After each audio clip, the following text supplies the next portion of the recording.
Chief Advisor Professor Mohammad Yunus stresses building an economy where fruits of technology and economic growth are shared evenly by all people.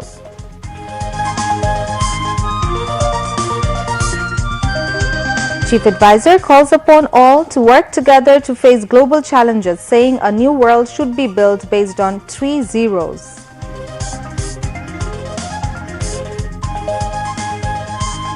Tomorrow marks the 48th death anniversary of the leader of oppressed people, Maulana Abdul Hamid Khan Bhashani.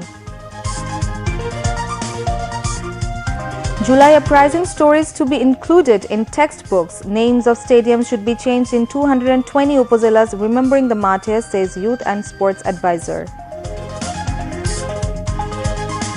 Reforms not to be sustainable unless political and economic empowerment of the people is ensured. Voting right lies at the core of political rights, says BNP Acting Chairman Tariq Rahman.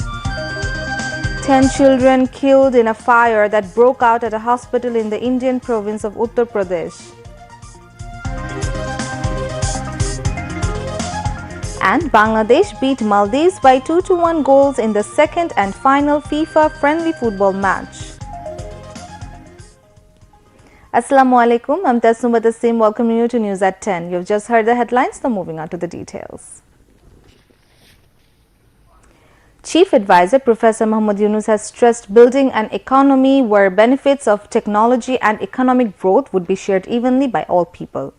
The Chief Advisor was addressing the inaugural session of the third edition of Bay of Bengal Conversation, organized by the Center for Governance Studies CGS at a city hotel this morning.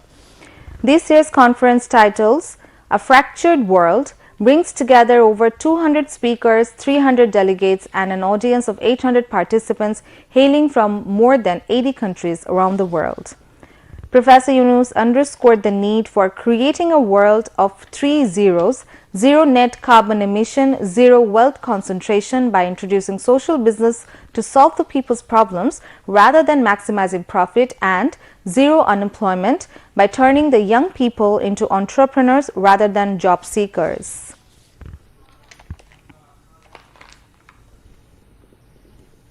I welcome our international guest to a freshly emerged country, calling herself New Bangladesh, to highlight the distance it wants to establish from the old Bangladesh. I am very privileged to open this year's Bay of Bengal conversation. I am deeply grateful to the Center for Governance Studies for hosting this gathering, particularly at this time when ideas and dreams can take root and grow into real solutions. This convention is more than just a meeting of minds. It's a testament to our shared resilience. Bangladesh has always been a land of dreams, hard work, and unbreakable will. It is more so now, as the aspirations of the revolution are very fresh in every mind. It's the work of millions of voices, voices of the entire nation, voices that have demanded change, voices that continue to push us all to build a future based on human rights, freedom of speech, justice, and inclusion.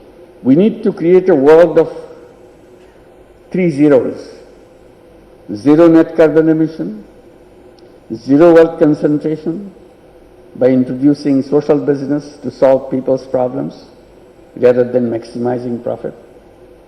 Zero unemployment by turning young people into entrepreneurs rather than job seekers, which we do now. Nothing is impossible for human beings if only we pursue it hard enough. Recorded speeches of former Bolivian President Jorge Fernando Quiroga Ramirez and former Prime Minister of Malaysia Mahathir Mohamad aired on the occasion. Foreign Affairs Advisor Muhammad Tauhid Hussain, Chair of Center for Governance Studies Munira Khan and Executive Director Zillur Rahman also spoke at the event. Chief Advisor Professor Muhammad Yunus has delivered a compelling call to action for world leaders to build a world of three zeros, a world free from poverty, unemployment and net carbon emissions. He made the call in a video message played at the G20 Social Summit held in Rio de Janeiro in Brazil on Friday. The inaugural session of the summit commenced with a special virtual message from Nobel laureate Professor Yunus, followed by a keynote address from Janja Lula, the First Lady of Brazil. Professor Yunus's visionary address set an inspiring tone at the high-profile event themed Building a Just World and a Sustainable Planet as he urged decisive action for a fairer, more resilient global future. From doing its bit in redeeming shared responsibility. That understanding drew me to proposing the vision of three zeros. Zero poverty by ending wealth concentration. Zero unemployment through unleashing entrepreneurship in all. And net zero carbon emissions.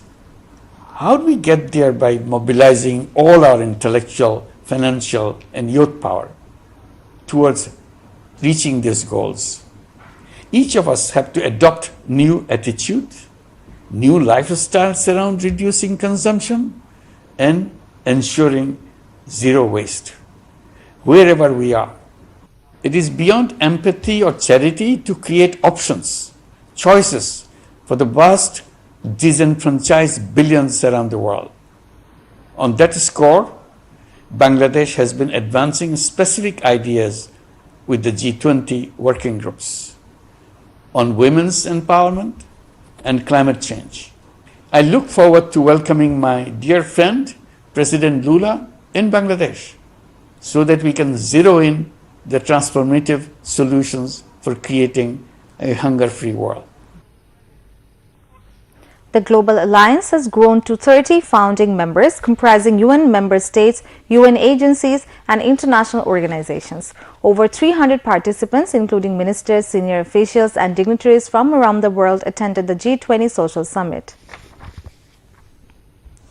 Pope Francis, the spiritual leader of the Catholic Church and Bangladesh Chief Advisor Professor Muhammad Yunus have jointly launched a Pope Francis Yunus 3-0 Club in Rome in an effort to usher in a transformative and inclusive future for humanity. The 3-0 Club stands as a beacon of hope for the youth in Rome's marginalized communities, providing a platform to develop innovative ideas and create concrete and sustainable solutions.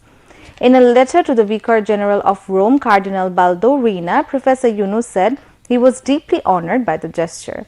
The chief advisor said the initiative not only aims to achieve zero poverty, zero unemployment and zero net carbon emissions, but also aspires to foster the emergence of a new civilization, one that is grounded in compassion, equity and sustainability. According to the latest counts, there are at least 4,600 3-0 clubs across the globe, all inspired by Professor Yunus's vision for a new civilization. Many of the clubs are set up in universities. Tomorrow is the 40th death anniversary of veteran politician Maulana Abdul Hamid Khan Bhashani. He is an iconic name in the politics of Bangla and the Indian subcontinent. Maulana Bhashani, in association with common people, fought throughout his life against imperialism and capitalism. He was one of the top leaders in the struggles for ensuring democracy in Pakistan and establishing independent Bangladesh and its sovereignty. Maulana Abdul Hamid Khan Bhashani was the founder president of the Awami League. The Awami League held its council in Kagmari of Tangal district between February 7th and 10th in 1957 with Maulana Bhashani in the chair. At that council, the great public leader Maulana Abdul Hamid Khan Bhashani had warned that people of then East Pakistan would say the central Pakistani rulers Assalamu alaikum or goodbye for their discriminatory behaviors. Head of Election Reform Commission Dr. Bodiul Alam Mojumdar has said various intelligence agencies should be put under trial for their misdeeds during the previous elections. He said this at a views exchange meetings with the members of Reporters Forum for Election and Democracy at Election Commission Bhavan in the capital today.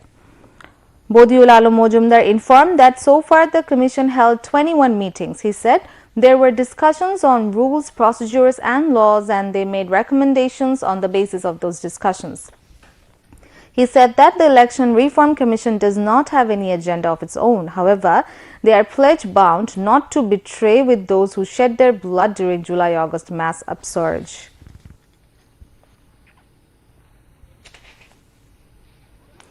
Youth and Sports Advisor Asif Mahmood Shajib Bhuiya said the interim government has taken initiatives to name stadiums in 220 upazilas after the martyrs of the July mass uprising. He said this today while inaugurating Shohid Farhan Fayaz Khelar Mat, or sports ground adjacent to Jatiyo Sangsad Secretariat for the people of special needs. The Youth and Sports Ministry financed it. The advisor said the heroic saga of the July Revolution will be incorporated into only a chapter of all textbook this year because of time constraints. However, the Education Ministry is working to feature the details of the heroes of the July Revolution into textbooks from the next year, as he added. Youth and Sports Secretary Rezaul Maqsood Jahidi presided over the function. Secretary of the Jatiyo Sangsad Secretariat, Dr. Mohammad Anwarullah and National Sports Council Secretary Aminul Islam, among others, were present.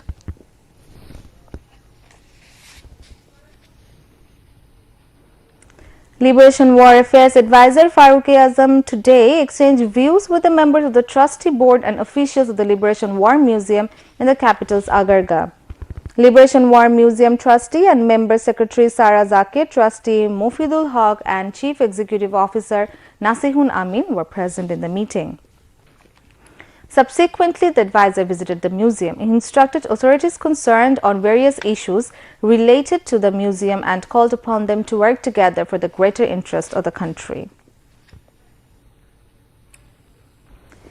Many youths have sacrificed their lives in the student people uprising. On the other hand, many lost their limbs and are undergoing treatment at various hospitals even after 100 days of the uprising. As a result, many students are still unable to return to the normal life. These injured hope that they will recover quickly and return to normal life after receiving financial assistance alongside better treatment. Abdullah, a second-year student of higher secondary school, sustained serious injuries on his right leg in the capital's Mirpur area on 5th of August during the anti-discrimination student movement.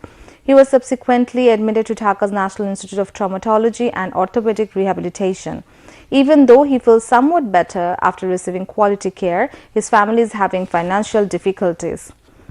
Like Abdullah, many injured of the movement are spending days in this hospital. Although they are receiving free treatment, many injured said that they did not get any financial support.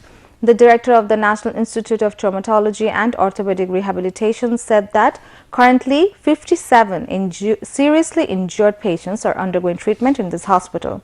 He said all efforts are being made to bring them back to normal life alongside ensuring proper treatment. Meanwhile, the government has taken all kinds of initiatives to rehabilitate the injured besides ensuring proper treatment. A support center will be launched from 17th of November under the Ministry of Health. The center will handle complaints and make sure the injured are properly treated and rehabilitated. MINB Acting Chairman Tariq Rahman has said reform initiative would not be sustainable if political and economic empowerment of the people is not ensured. He said that it would be a failure of the government if it fails to determine the priority of the reform initiatives.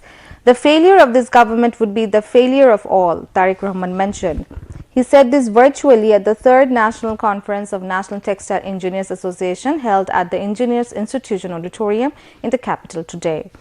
MINP Acting Chairman Tariq Rahman said that it would not be unusual to raise questions on the successes and failures of the interim government after 3 months. Meanwhile, BNP Secretary General Mirza Fakhrul Islam Alamgir said that problems will increase if election is delayed. He stressed the need to enhance communication between government and the people. The BNP Secretary General said everyone should remain alert as we are passing through a critical time. BNP's plan for the development of various sectors was highlighted at the program. Since the formation of the interim government, the amount of remittances sent by expatriates has been increasing. In the last 3 months, the expatriates sent more than $7 billion remittance to the country, which is playing an important role in boosting the country's economy. According to the information from various ministries and divisions, the expatriates sent remittance of $7.02 billion in the last 3 months. During this period, a total of 2,22,821 Bangladeshi workers went abroad for employment. Moving on to international news.